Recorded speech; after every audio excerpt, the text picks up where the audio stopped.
Hello, everyone. Welcome to Bloomsday for 2020, or as the New Yorker has just doomed it, Zoomsday for 2020. Hopefully, we won't have to go through this again, and we'll actually be able to all sit together and read James Joyce in a big room in places like Symphony Space or something like that. But we do the best we can. And so I just want to welcome everyone to the annual celebration of all things Joycean. And of his great book, Ulysses. Probably anyone who is participating has at least dabbled in the book. Today we're going to talk about the book itself a little bit, but we're going to talk about something that happened in the 1980s, which are really called the Joyce Wars. We're going to talk about really something kind of near and dear to the heart of the Rare Book School, which is, of course, editing and bibliography, and what is a critical text, what is a copy text, questions that are kind of near and dear to the heart of what the Rare Book School does. So we're going to start by just a little bit of talking about, how I got to into Joyce so much. Joyce has been a obsession of mine for decades. It really started city and was sort of a lost soul wandering around, and I started working in the very famous bookstore called Books and Company on Madison Avenue. And one late Saturday afternoon, just before we were about to close, running in from across Madison Avenue, came David Bowie. And David Bowie came in looking for a copy of Finnegan's Wake. And I gave him the copy of Finnegan's Wake. And he, at that point, began to really give me a lesson on Joyce. And he talked about Finnegan's Wake as this musical novel, and how Joyce had taken language and made it more musical than any writer ever had.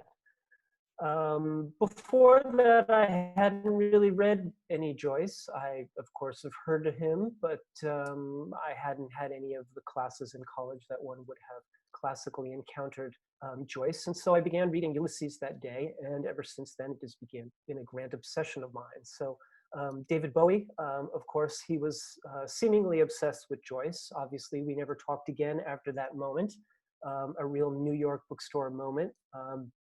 But when David Bowie auctioned off his personal art collection, there were many, many pieces which had relationships to Joyce, which were Joyce portraits. One of my favorite is the one by Louis Le Bourqui, which Bowie wore just a few days after Bloomsday 1994. So that's kind of how I got into James Joyce, and ever since then it has sort of obsessed me, perhaps too much at some times. Joyce's book, for those of you who've read it and for those of you who haven't, is one of those great novels, which really one of the first novels to truly allow a person into the mind of another person.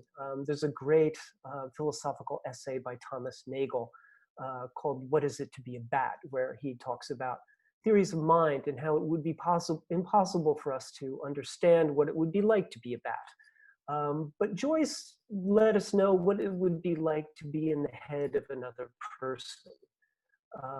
What it would be like going through their daily basic life. There's lots of interior monologue, there's lots of subdued drama. It really is about three main characters going through a day. The complexity of the novel, its various voices, really give you a hint of what it's like, what your life is like, and how complex it actually is. And it really reflects the complexities of our everyday. A true novel for our period now. It also shows the importance of everyone's life, the importance of those daily events, and the importance of those contacts, which we are so missing right now with the COVID-19 and all of the lockdowns. So that's kind of my introduction to Joyce. And today, of course, we're going to talk about really the publication history of the book, and really some of the ins and outs of basically soon after Joyce kind of completed the manuscript, he began serializing it. And we'll talk a little bit about the typescripts that go into the serializations of Joyce. It was serialized in a few places. The first place was, of course, the Little Review, which was a Greenwich Village magazine edited by Margaret Anderson and Jane Heap.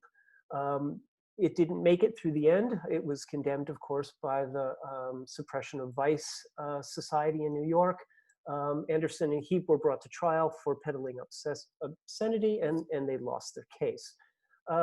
The manuscripts and the typescripts for what is in the Little Review also have an interesting history. When Joyce finished the novel, he had 3 copies of typescripts made up.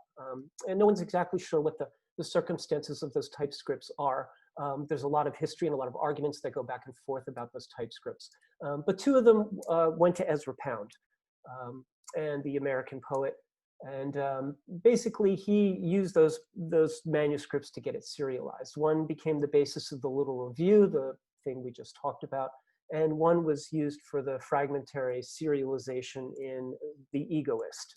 The Egoist was a magazine paper basically edited by Harriet Shaw Weaver, who was a really important person in Joyce's life, had actually published parts of Portrait of the Artist as a Young Man.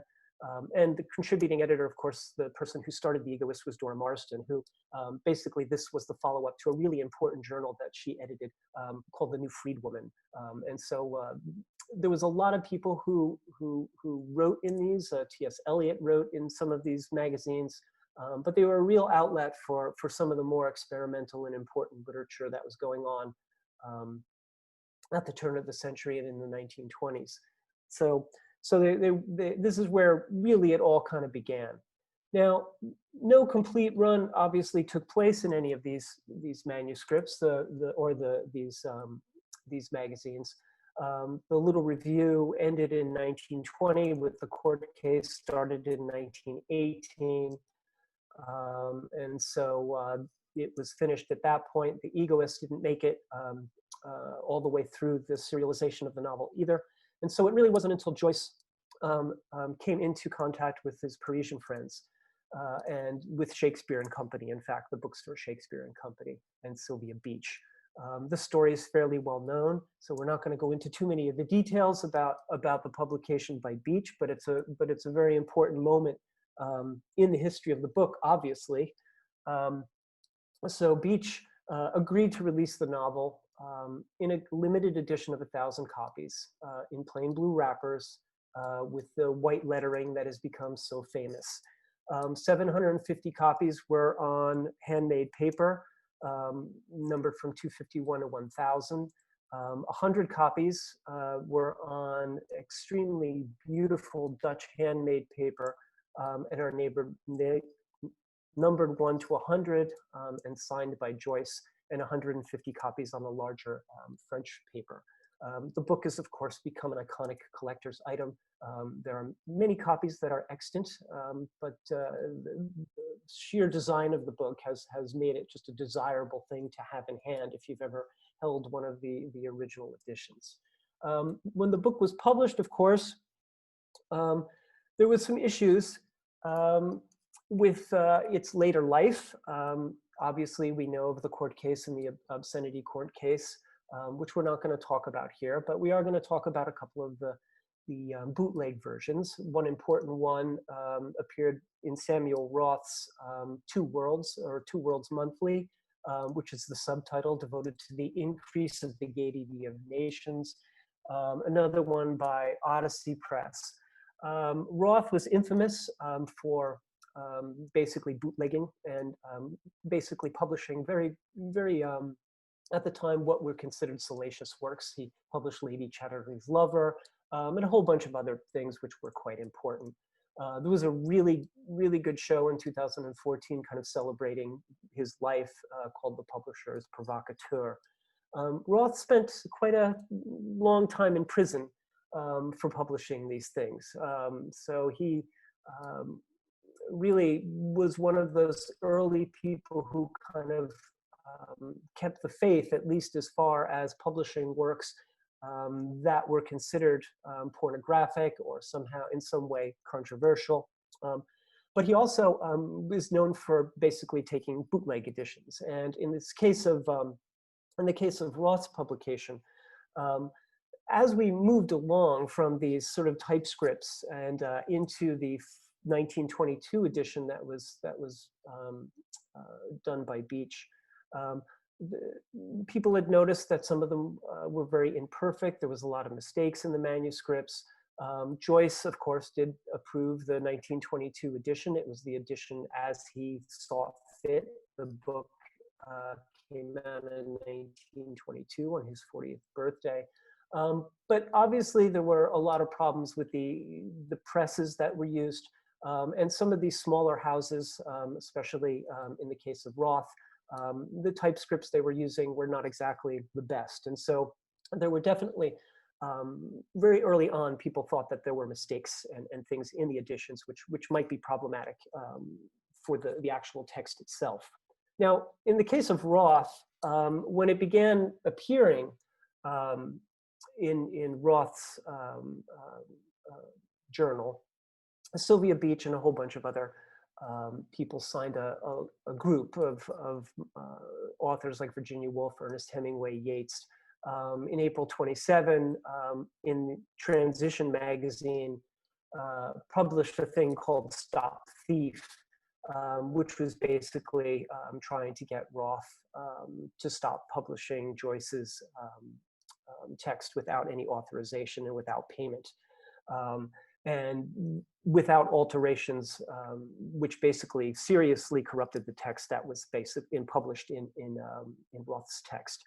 At this point, the text of Ulysses was not protected by U.S. copyright, so there was a little bit of a difficulty in getting this to stick. So there's a complicated and interesting history of this book, having problematic publication all the way through. So by the time we get to the 1925, 1926, we really just have a few editions which are either derivative of some of the serialized editions, which are made from imperfect typescripts, or you've got the 1922 Beach edition, which also is quote unquote supposedly riddled with errors, and we'll get to that in just a bit, whether that's actually true or not. So by the time we get to this point, the text is out. It obviously is controversial. There are people getting in trouble for having published it. There are people smuggling various editions of it around the world. And there's a couple bootleg editions which have come out of the novel. And so by the time we get to the mid-late 1920s, that's kind of the situation of the text itself. And the 1922 edition, obviously there's only 1,000 copies, will then begin to grow from that time on, and more people will be able to read the text. But slowly but surely, these editions, the one from Random House and a few other later editions, kind of come into being a little bit later. So in the 1920s, this is kind of the situation we're in. We've got these bootlegs, these serialized, incomplete serialized editions, and of course the 1922 text. Now, as far as manuscripts go, this is where we begin to get into the heart of the questions that we're going to talk about tonight. Obviously, James Joyce published the book as a full book in 1922, and he obviously had read the proofs and somewhat approved what was there. And there's a question of how far that will go. He didn't correct the text himself after that point. So the 1922 text seems to be the text that Joyce thought was the text. Now, obviously, writers do move on. He moved on to other projects, move on to other thoughts. There is a notebook in Buffalo, a later notebook, which he begins writing actually before he arrives in Nice for a stay in the Hotel Suisse in Nice, which he begins looking at corrections of Ulysses, but he quickly abandons those and goes on to begin working on Finnegan's Wake. So it may not be that he didn't think there are errors, because he obviously knew of many of the errors that were in the book, but he moved on to other projects. Now, as far as manuscripts go, as I said, this is where we get into the questions that kind of concern what does it mean to make a critical edition? What is a manuscript? And if you think of nothing else by the time we get to the end of this, if you learn all of these kind of intricacies of the Joyce manuscripts and the intricacies of Joyce publication, there's a more general sort of lesson I want people to take away from it.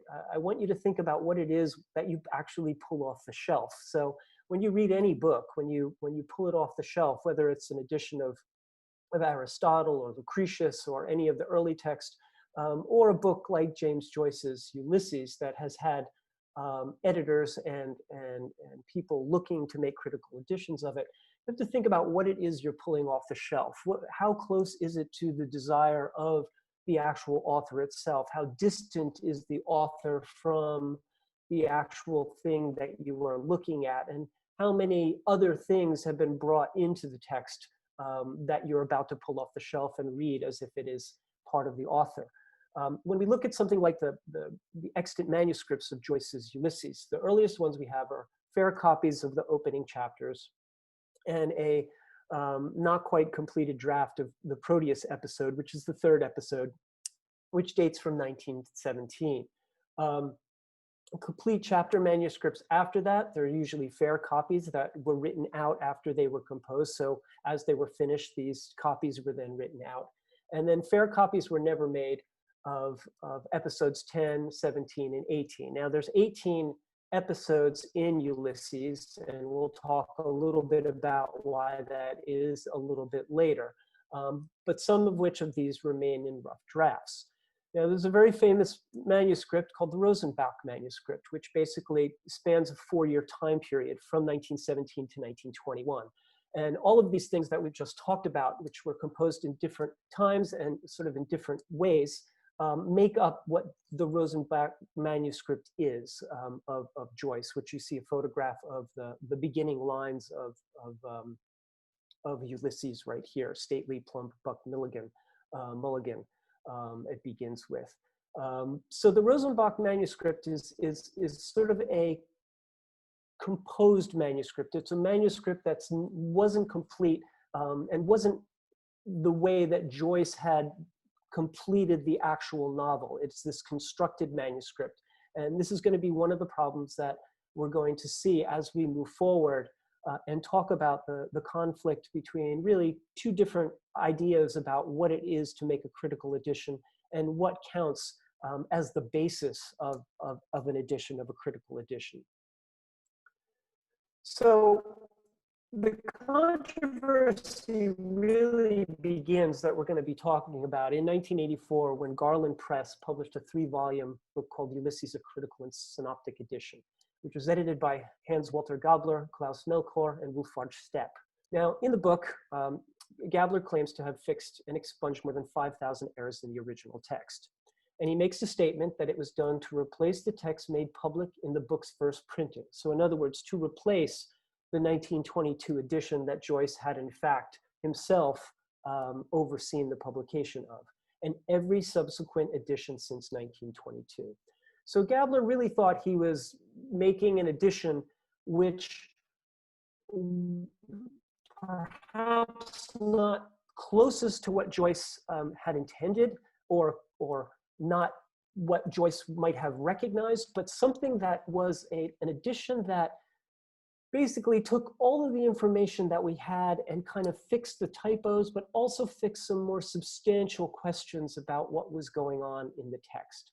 And so in doing this, he worked with a team. It took many years. And unfortunately, what happened is by the time the Gabler edition came out, it was in 1988, by 1988, the only available edition that you could buy of Ulysses was the Gabler corrected edition. At that point, the 1922 original volume was no longer in print. The Gabler edition had kind of pushed it out, basically because it's too. Now, there have been lots of arguments about what Gabler was up to and what he was doing and how he was doing it and how important it was. But the fact was that he had what he thought was the best intentions for the text in mind.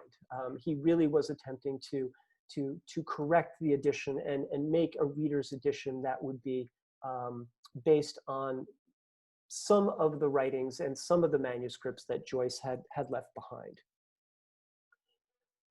Now, there was a man named John Kidd, who at the time was the director of the James Joyce Research Center at Boston University, of what Gabler actually did. And he wrote an important paper, a long paper, and it is the only time that the papers of the Bibliographical Society of America has turned an entire volume over to a single author, volume 82. And he wrote a really important text called An Inquiry into Ulysses, the Corrected Text. And in it, he makes a few statements about Gabler's scholarship. First, he says the scholarship underlying the Gabler Ulysses is not as thorough and accurate as was once thought. And he cites a couple of things, that Gabler and his team failed to seek out unpublished materials. They failed to analyze all of the printed forms, in other words, collate all the printed forms of the work. They did not use originals. They used facsimiles of the manuscripts, which Kidd claimed introduced error. And they didn't document the book's composition through the final proof editions that Joyce made. And most importantly, they seem to not offer a comprehensive rationale for the thousands of changes made in the text documents in Joyce's own hand. So what Kidd is claiming is that the scholarship that Gabler used in order to correct the text and the methods he used and the tools that he had and the manuscripts and sources that he cited were in fact incomplete, and that in many cases there were serious mistakes made. And really what this is going to get into as we move forward a little bit here, it's really going to get into the question of what is a copy text, and we'll get into what that means. In other words, what are the texts, if you are going to create a critical edition of something, what counts as something that you use as evidence in order to make changes to the text and to collate the text. And this is an important point. And both Gabler and Kidd really, to a certain extent, have the goodness or at least the hope of what would be a good text in mind. There's not a lot of maliciousness in either of their approaches until we begin to have a dialogue between the two, where it gets a little bit more dicey and things become a little bit more complex. So this played out in a number of different places. It played out in journals, annual meeting of the Bibliographical Society of America, and it played out in the New York Review of Books. And there was an important series of articles that were written by Kidd, and then there was lots of replies by Gabler, and then replies by Kidd. So there was a back and forth on actual methodologies here and what was important. And one of the interesting things about what happened was, and some of Kidd's real important notes on what Gabler had changed, or quote unquote, according to Gabler, corrected, Kidd was pointing out such a deep knowledge of the text. And at the time, he was one of the people who perhaps knew Ulysses and the people in it better than anyone around. There are a number of scholars, Gabler and the people on his staff, and there were a few other German scholars in a deep way. And for an example of what we're talking about here, of the kind of corrections that were done by Gabler, in the New York Review of Books, the June 30th, 1988 issue, Kidd writes this really interesting little thing, which is going to be reflected really in his work in the Bibliographic Society papers, which is just much more in depth. But Kidd basically says, and I'm just going to read this a little bit. It just shows kind of Kidd's style of writing. Until his death in 1958, Harry Thrift was known around Dublin as the man in the bicycle race in Ulysses, where he was runner-up in the quarter-mile flat handicap in the Trinity races of June 6, 1904. Joyce doesn't mention that the young man also placed second in the first heat of the 120-yard handicap, but out of the money in the final. Ulysses is a big book, but not big enough for all the newsworthy events of Bloomsday 1904. Harry's transit in the track of the sun was brief. By 1917, Thrift had been a fellow of Trinity College for 10 years, having won tenure in the 1907 Madman Prize. Harry devoted himself more to the advancement of rugby and cricket than to the sciences. Eventually, he was a bursar, then auditor of the college, serving 50 years on the faculty. One of the great collegiate sports booster in Ireland this century, the teenage cyclist of 1904 grew into an old boy of quad and green. He died on February 2nd, 1958, the 36th anniversary of the publication of Ulysses. Now, Kidd, of course, here is presenting the life of one of the people mentioned in Ulysses. And what actually happens in the Gabler text is, and this is again from Kidd's work, Harry Thrift's good work may fade into a misremembered blur because he is deposed in Ulysses, the corrected text, 1986, the only form of the novel being printed in the world today. The versions with H. Thrift cycling in the last segment of the Wandering Rocks, the only one now in the classroom, have all been replaced with the version putting H. Shrift near the head of the pack. And so here we see one of the corrections that were made by Gabler in the text, which were completely unjustified based on actual real-life people who are appearing in the text. And the source of that is a number of places. We can talk about the manuscript, the facsimiles that Gabler used. And really, Kidd points this out as one of the things that have really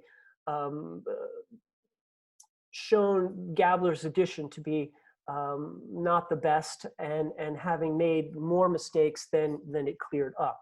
I will tell you now, if you go to any library, there's usually several editions of the 1986 copy of Ulysses there, and if you pull it off the shelf, you will find, in fact, you will see H. Shrift. If you find a modern one in a bookstore, however, you will see, as the red arrow shows, his name has been changed back to what it was in the corrected edition. So it was corrected out of existence, and then because of Kidd's looking at this, it was put back. And so this is the kind of thing that there was a lot of back and forth about. Are these kind of changes that you've put in the text for reasons that you haven't really stated? For example, Gabler really couldn't come up with a reason that they changed it to Shrift, except based on manuscripts that were whatever sources he used. Kidd is actually putting it back here, saying, in fact, that this is a serious mistake that should be returned to Thrift. Now, this is interesting because when we're talking about this, we could say, okay, this is sort of a minor little thing here. Most people who read the novel aren't going to know who Harry Thrift was. But Joyce's novel, of course, is extremely dense, and we'll get to just a little reading of it in just a bit, and kind of why it's so difficult to read, and the kind of knowledge that one has to bring to it. But in a case like this, what Kidd was pointing out is there are 5,000, more than 5,000 of these supposed errors that were corrected by Gabler in the text that he put out. And at the time Kidd is writing this, this critique in 1988, it is the only text available. Now, what's interesting about that is the Gabler text has seen, in 1988, it was obviously had 100% of the people who were buying Ulysses were buying the Gabler edition. That has changed over the years. A decade or two later, there was much less in the 40s and 50%, and now there's even less than that would be purchasing the Gabler, because there are now editions available, including a beautiful Oxford Classics edition where they reprint the 1922 with some very good notes. So the Gabler edition doesn't have the monopoly on Joyce reading that it did when this was actually taking place, and when it was extremely important, and these changes were really interested in the book. Fans of the book were kind of going back and forth on who was winning this actual battle. Now, in the Bibliographic Society article, which is very, very long, like I said, it's one edition, one incomplete edition. Kidd goes through detail after detail about variants and corrections that Gabler made. The scholarship here and the knowledge and detail and the actual going through the text point by point by point and looking at historical sources is really unprecedented in sort of a modern edition, or looking at a modern edition. And anyone who's interested, even if you're not interested in Joyce, if you are interested in the editing of modern texts, it is something that should be read. What Kidd does, and you can agree or not agree with his critique of Gabler, depending on how you fall on some of the that Kidd presents for some of these changes. There are these tables and explanations that Kidd gives, which are really, really interesting from just the history of editing text. And in the beginning of this piece, in the beginning of his article, he begins to talk about what a critical edition is in the modern sense and what a copy text is in the modern sense. And this is kind of very important. And I think it's important for anyone, like I said, who's looking at a book and looking at a modern edition of something that has in fact been edited and is not something that is coming off the pen of the author directly. So when we talk about Joyce, and we're talking about the 1922 edition, this is an interesting question. If Joyce approved the 1922 edition, is this the edition that we should be reading, warts and all? Should we, that is our reading copy? And you can fall on either side of that, depending on how you decide. What you see here on the right-hand side are all the corrections that from the 1922 edition that were made on a single page, and the various differences between it and the Rosenbach manuscript. And there's a lot of them. And so the question really comes, is the Rosenbach manuscript the place to begin? Is that the central place where Joyce's intentions are? Or is the actual manuscript itself, or the actual printed copy? And like I said, one could come down on either way, but in talking about this, I mean, Kidd makes some very, very important points. And I think just the way he writes about lacking the comprehensive text in the author's own hand, the editors patch up a continuous manuscript from other sources, because 40% of the Rosenbach's manuscript is not the final draft Joyce gave his typist. The editor must make a choice at every point where the typescript, or if 2 is lost, the typeset document differs from R. This is the sum total of these conjectures, merged with those manuscript passages which the editor feels are not superseded by typed or typeset readings, and makes up the continuous manuscript text. And he will critique this. He says all editors in all ages have points been reduced to conjecture.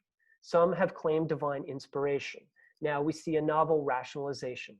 A continuous manuscript, whether or not the chosen word, spelling, or punctuation is in fact in the author's own hand.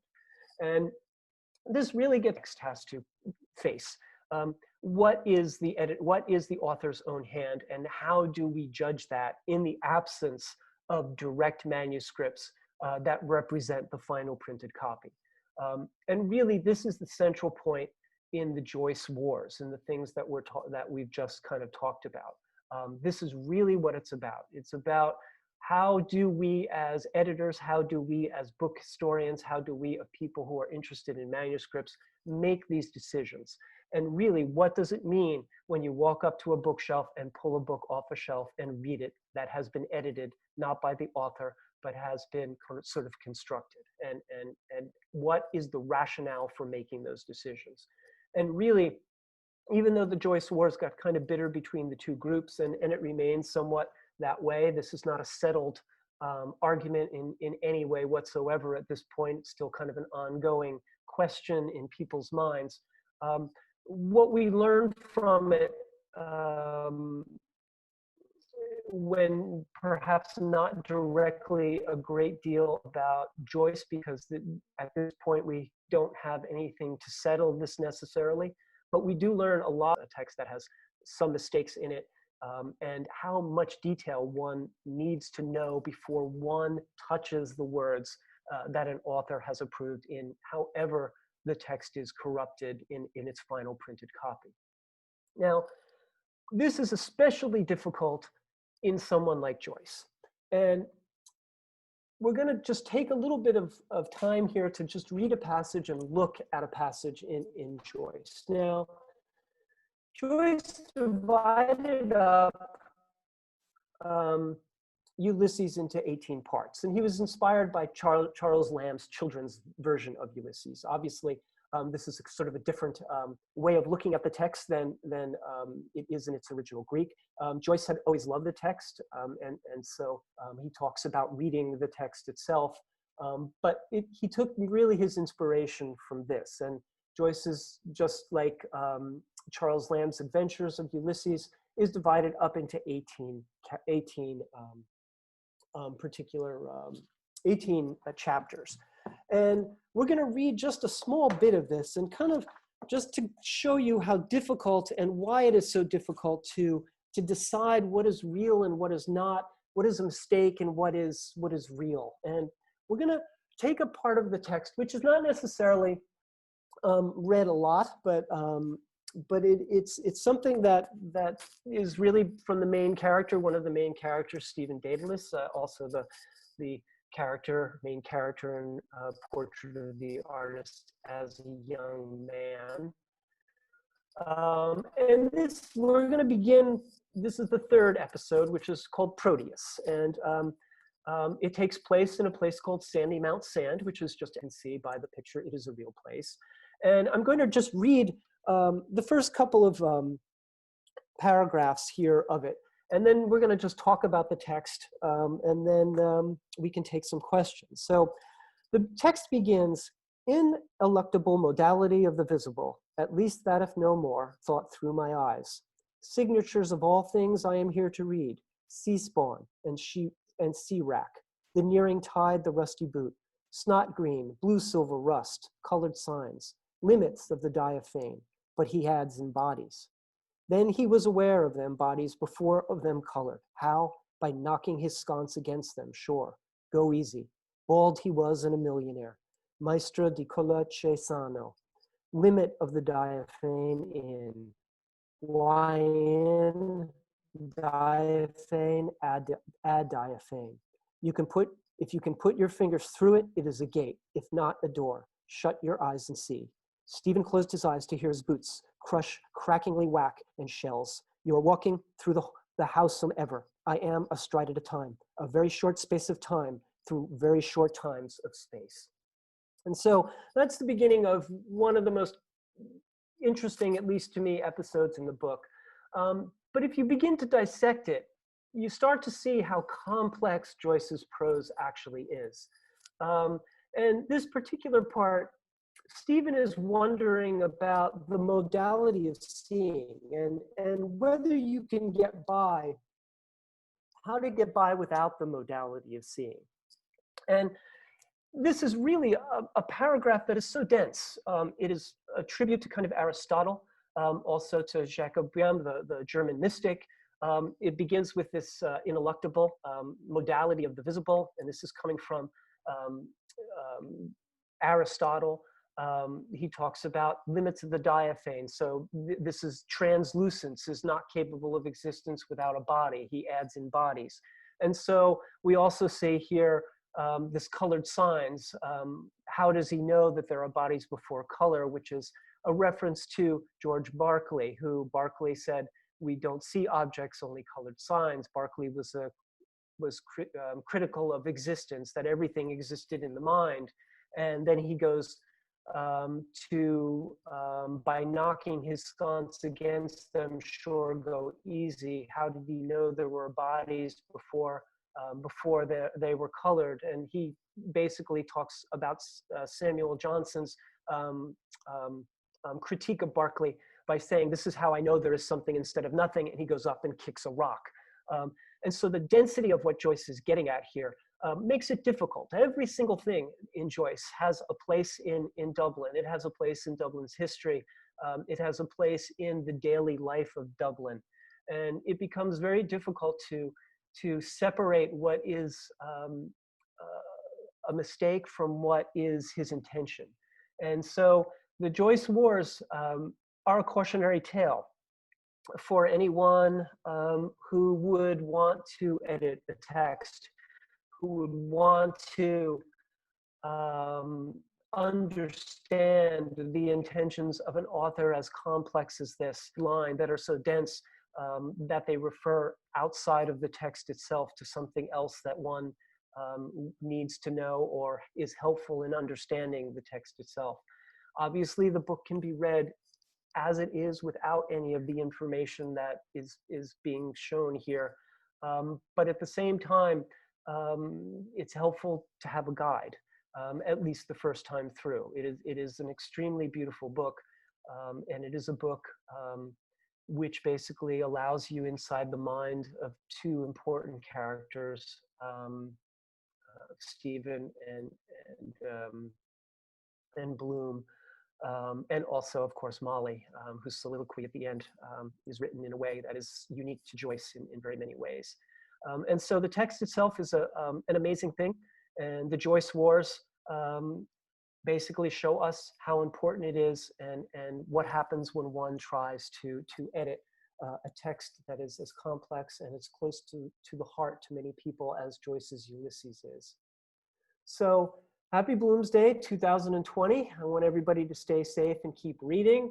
And not that I'm trying to make anyone decide on what edition they would like to read, but I would suggest the Oxford Classics 1922 original text that is has lots and lots of apparatus to help you. And of course, the very important Ulysses annotated by Gifford and Seidman, which is extremely helpful. So I'd be more than happy to take some questions for a bit. So Laura, do we have anything?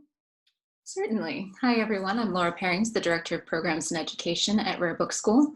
Our first question came from Jane, who asks, how do we evaluate 1926 Shakespeare & Co. 8th printing when they reset the type?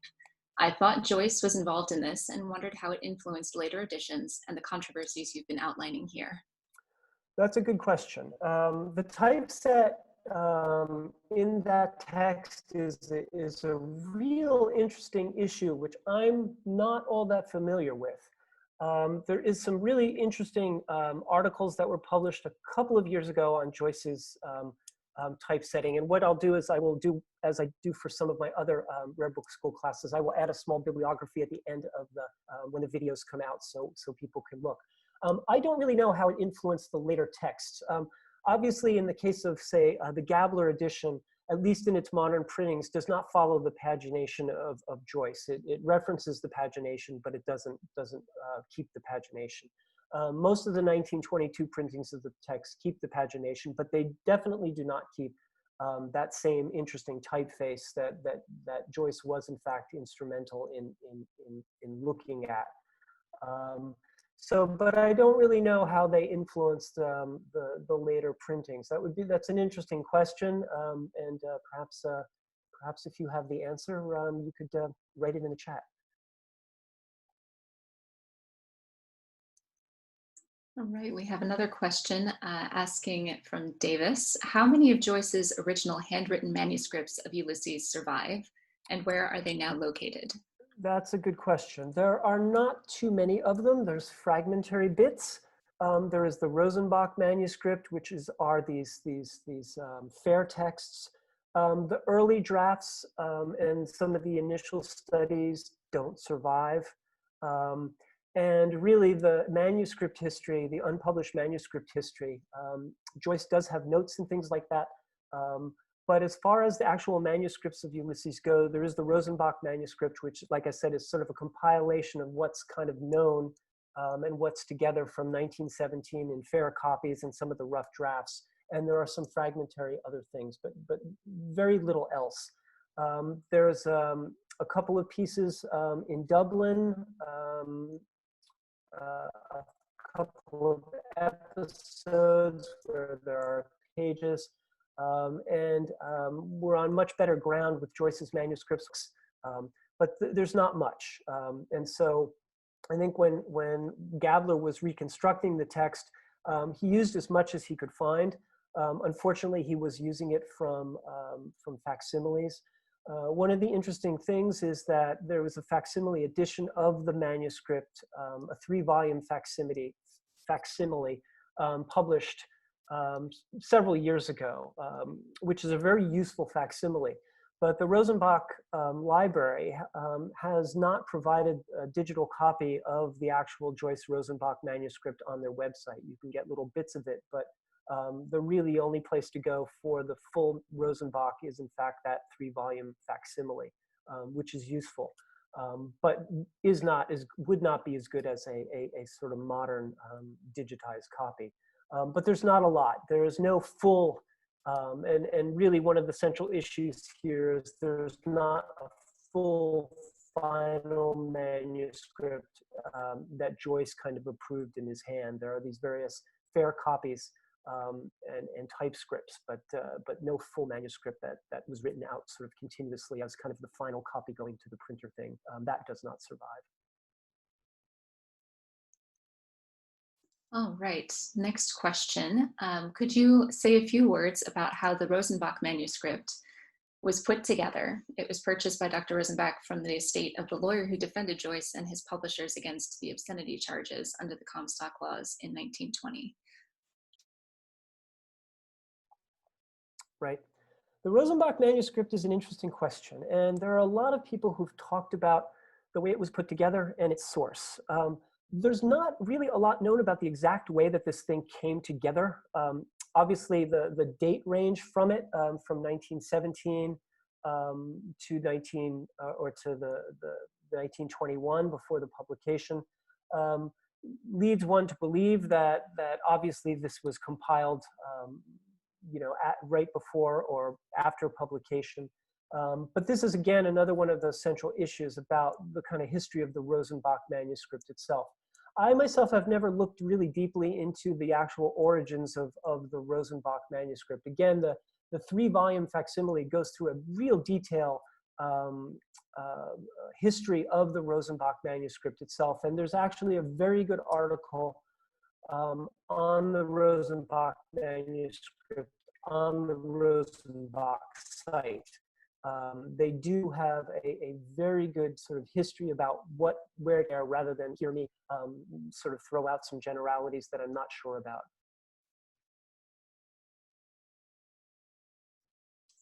All right, another question from William Chase.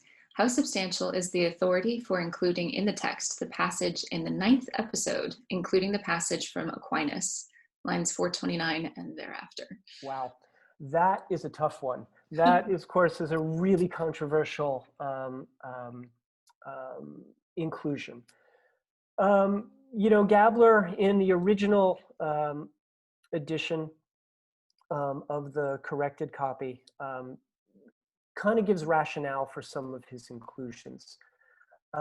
This is one in particular that many scholars have kind of talked about, and it's kind of the piece has been so battered back and forth. There is some thought that in the 1922 edition and in the Rosenbach manuscript, if you look at those pages, you can see that there is some sense in the Rosenbach manuscript for its inclusion. There's also some work, some later fragmentary things that were included that gives some sense of where that passage actually comes from. you can read the kid manuscript from the Bibliographic Society and get a sense of the decision rationales, some of which, in the case of this particular passage, no one really has a good rationale why it's in there. And then the other rationales for some of the other changes are more firm. And this is really one of the central critiques, not only around this passage, but the other places that you can point to, and no consistent thing to point to. And even though in Kidd's manuscript, he makes the case, he says, basically, sometimes you have to just, kind of throw in the towel and say, this is what I'm doing. A consistent rationale is really what Kidd is asking for when we're talking about some of these changes. So there you go, short answer. All right, you touched on this one already, but perhaps with a slight nuance to it. We have a question from Matthew who asks, which contemporary edition would you assign to undergraduates in particular? That's a good question. I think I would go still with the 1922 text with a guide and explaining really what changes happened and what mistakes are in there. It is the text, and I'm not unsympathetic to the Gabler edition. I mean, I've read both of them quite thoroughly. I've looked at Gabler stuff, which is where I've spent most of my time in my Joyce years.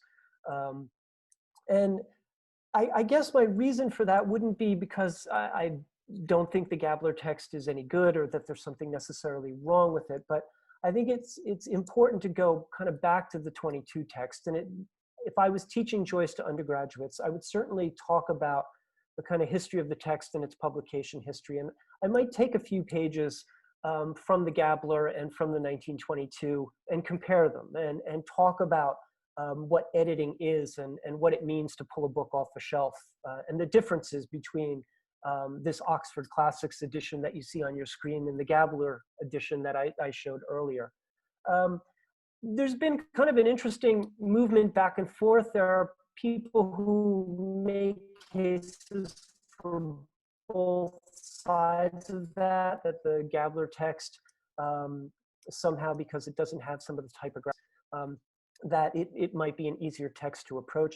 But I really do think the 1922 text with a decent apparatus and the nuance of what it means to be reading this text in comparison to the Gabler is important. So I guess I would go with the 1922 text, just because I think, at least for my part, it at least is something that has the imprint of Joyce's approval, as does some of the Rosenbach manuscript. But again, Kidd's argument against the Gabler edition is really, really nuanced and really, really deep, and it's got complexities that we couldn't possibly go into, in a half an hour or an hour talk. But I would go with the 1922 text, and I would also, encourage anyone to get that copy or the digital copy of Kidd's paper. And even if one doesn't go all the way through to the end, where we're on what a copy text is, on what a critical edition is, when we're talking about modern literature, literature such as Joyce is really, I think, a document that needs to be read by more people who are at least interested in this kind of thing. And so that's what I would do. For a long answer, I would pick the 1922 text with some of the Gabler as a comparison, and then just kind of nuance the history of the publication of it.